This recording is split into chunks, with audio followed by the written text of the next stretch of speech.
पिछली वीडियो में हमने बात की थी कि हमारा शरीर का जो कंकाल तंत्र होता है वो कैसे कार्य करता है। इस वीडियो में हम बात करेंगे कि जो अस्थियों के प्रकार होते हैं यानी हड्डियों के कितने प्रकार होते हैं। तो दोस्तों, आकार और आकृति के आधार पर जो हमारी हड्डियां होती हैं उनको हम 5 प्रकार से डिवाइड करते हैं। दोस्तों, कितने प्रकार से? 5 प्रकार से डिवाइड करते हैं। तो दोस्तों, जो पहला टाइप होता है उसको हम क्या कहते हैं? लंबी अस्थियों में, यानी इसके आकार पर मैंने शुरुआत में बता दिया कि इसको हम आकार के आधार पर और आकृति के आधार पर इसको हम डिवाइड करेंगे। पहली अस्थि होती है लंबी अस्थियां।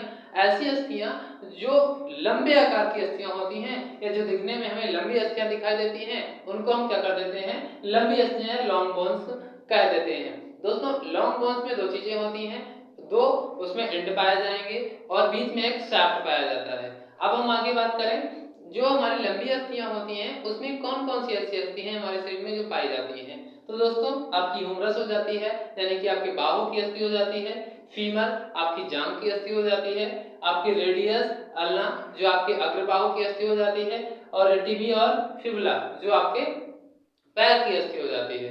दोस्तों, ये सारी की सारी किसमें आती हैं? हमारी लंबी अस्थियों में आती हैं। तो लंबी अस्थियों से याद कर लेंगे कि हमारे शरीर में जितनी भी लंबी अस्थियां पाई जाती हैं उनको हम किस में रखते हैं? लंबी अस्थि में रखते हैं। और दोस्तों, इसमें कुछ और अस्थियां भी आती हैं जो लंबी अस्थियों की श्रेणी में आती है, जैसे हमारे मेटाकार्पल्स होते हैं और हमारे फैलेंजेस होते हैं। दोस्तों, फैलेंजेस और मेटाकार्पल्स भी हमारी लंबी अस्थियों की श्रेणी में ही आते हैं। अगली श्रेणी की बात करते हैं तो हमारी छोटी अस्थियां। दोस्तों, छोटी अस्थियां जो होती हैं, बाहरी सी बात इनके नाम से ही पता चल रहा है, छोटी अस्थियां नहीं, छोटे आकार के। तो दोस्तों, छोटे आकार की अस्थियों को हम ऐसे डिवाइड करते हैं कि जिनका आकार यानी जिनकी लंबाई, चौड़ाई और ऊंचाई लगभग समान हो। क्या याद रखेंगे? जिनकी लंबाई, चौड़ाई और ऊंचाई लगभग समान हो तो ऐसी अस्थियों को हम क्या कहते हैं? छोटी अस्थियां कह देते हैं और इनका आकार छोटे आकार का होता है। अब हम बात करें इसमें कौन कौन सी अस्थियां आती हैं। दोस्तों, छोटे आकार की अस्थियों में कार्पल और टार्सल बोन। दोस्तों, कार्पल बोन जब आपने पढ़ा होगा तो कार्पल कहाँ पाई जाती है? आपके रिस्ट जॉइंट में पाई जाती है, यानी आपके कलाई वाले जो जॉइंट बनता है वहां पर पाई जाती हैं। और ऐसी अस्थियां जो ये इस प्रकार की अस्थियां होती है, बिल्कुल चौकोर आकार की अस्थियां होती हैं, इसलिए इनको किस में रखा गया है? छोटी अस्थियों में रखा गया। और टार्सल भी ऐसी लगभग अस्थियां होती हैं, इसलिए इनको कार्पल और टार्सल को हम छोटी अस्थियों में रख देते हैं। छोटी अस्थियां आपको समझ में आ गया। नेक्स्ट आप बात करते हैं कि चपटी अस्थियां। तीसरा प्रकार होता है चपटी अस्थियां में फ्लैट बोन्स। दोस्तों, जो फ्लैट बोन्स होती हैं वो ऐसी अस्थियां होती हैं जो बिल्कुल प्लेट के आकार की, चपटे आकार की होती हैं। अब इसमें कौन कौन सी अस्थियां आती हैं? दोस्तों, फ्लैट बोन्स में जो हमारी पहली अस्थि आती है रिब्स। दोस्तों, रिब्स आपने पढ़ा होगा, ये कर्व होती है। आपने देखा होगा कि ये कर्व होती है कि भाई ये पूरी घूमी हुई अस्थि होती है। तो ये जो घूमी हुई अस्थि होती है, ये घूमी हुई तो होती है, साथ ही साथ ये चपटी हुई भी होती है, यानी एक बिल्कुल फ्लैट सरफेस की होती है। इसके जैसे अगर हम देखें तो ये बिल्कुल फ्लैट सरफेस होगा, तो ऐसी अस्थि होती है और ये घूमी हुई अस्थि होती है। तो ये किस में आ जाएगी? हमारी चपटी अस्थि में आ जाएगी। नेक्स्ट बात करें हम स्कैपुला की। दोस्तों, स्कैपुला कहाँ पाया जाता है? तो आपको मैंने बताया था कि ये स्कैपुला जो होता है बैक ऑफ द शोल्डर, यानी हमारे कंधे के जस्ट पीछे एक कटोरे के आकार की अस्थि, एक तस्तरी के आकार की अस्थि होती है जो हमारे कंधे के जस्ट पीछे लगी होती है, जो हमारे ह्यूमरस बोन को जोड़ने के लिए स्पेस प्रदान करती है, एक जगह का निर्माण करती है। तो ये स्कैपुला बोन भी चपटे आकार की अस्थि हो गई। अगली हम अस्थि की बात करें तो अगली अस्थि जो होती है हमारी चपटे आकार में स्टर्नम दी जाती है। दोस्तों, स्टर्नम आपके मैंने कौन कौन सी अस्थि की बात की? आपके जो हमारी वक्ष गुहा होती है, अस्थियां होती हैं जिनको हम डिस्क या पसलियां कहते हैं, वो हमारी चपटी अस्थियों की श्रेणी में आती हैं। नेक्स्ट हम बात करें स्कैपुला, जो आपके कंधे के पीछे अस्थि पाई जाती है, जो आपके थोरेसिक केस के ऊपर यूं ऐसे चिपकी हुई रहती है, इसको भी हम किस में रखते हैं? चपटी अस्थियों यानी फ्लैट बोन्स में रखते हैं। और स्टर्नम जो आपकी वक्षोस्थि होती है या उरोस्थि होती है, जो आपके दोनों पसलियां जहां पर आकर आपस में जुड़ती है, सामने की अस्थि होती है, ये भी एक प्रकार की चपटे आकार की अस्थि होती है।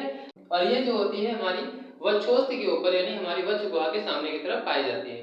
दोस्तों, अगला टाइप जो होता है हमारा असमाकृत अस्थियां यानी इर्रेगुलर बोन।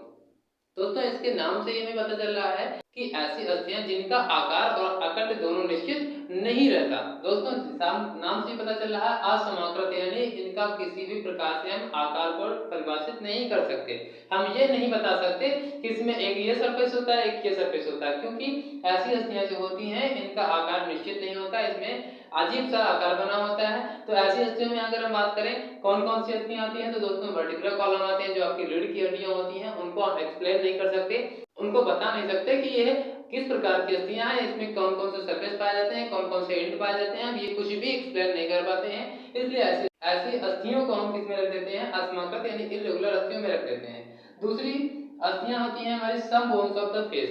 दोस्तों कुछ अस्थियां जो होती है हमारे चेहरे की, ऐसी अस्थियां होती हैं जिनका आकार हम निश्चित या आकार को हम एक्सप्लेन नहीं कर पाते हैं, उनको भी हम इरेगुलर बोन्स में रख देते हैं। और दोस्तों हिप बोन और पेल्विक बोन। हिप बोन यानी कि आपके जो कूल्हे की अस्थि होती है, जो आपके शरीर की सबसे बड़ी अस्थि होती है, बड़ी और लंबी, मैंने आपको बताया था। अगर लंबी की बात करता है तो आप बता दीजिएगा फीमर होती है, और अगर बड़ी की बात करता है तो आप बता दीजिएगा कि जो हमारी पेल्विक बोन या हिप बोन होती है वो हमारे शरीर की सबसे बड़ी अस्थि होती है।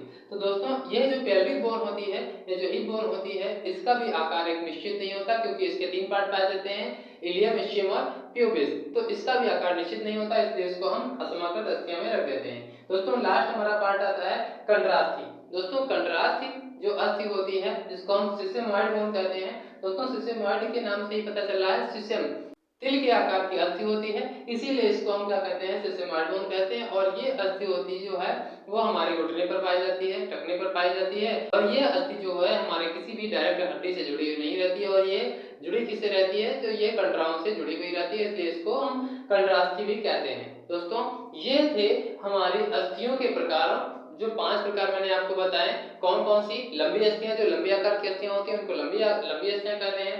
जो छोटी अस्थियां, जो छोटे आकार की अस्थि होती है उनको छोटी अस्थियां कहते हैं। और जो चपटे आकार की यानी फ्लैट सरफेस की अस्थियां होती हैं उनको हम चपटी अस्थियां कहते हैं। और चौथा जो है हमारा असमाग्रस्त अस्थियां, जिनका आकार और आकृति निश्चित नहीं होता, उनको हम असमाकृत या इरेगुलर बोन्स कह देते हैं। और पांचवा टाइप जो है कंट्रास्थियां यानी सिस्टेमॉइड बोन, ऐसी अस्थियां जो तिल के आकार की होती हैं और किसी भी हड्डी से डायरेक्ट जुड़ी नहीं होती हैं, तो उसको हम कंट्रास्थि कह देते हैं। और एक ऐसी बोन होती है यानी कि जिसको हम पटेला कहते हैं, यही हमारी कंट्रास्थि होती है। दोस्तों अगर वीडियो अच्छी लगी हो तो वीडियो को लाइक करें, चैनल को सब्सक्राइब करना ना भूलें।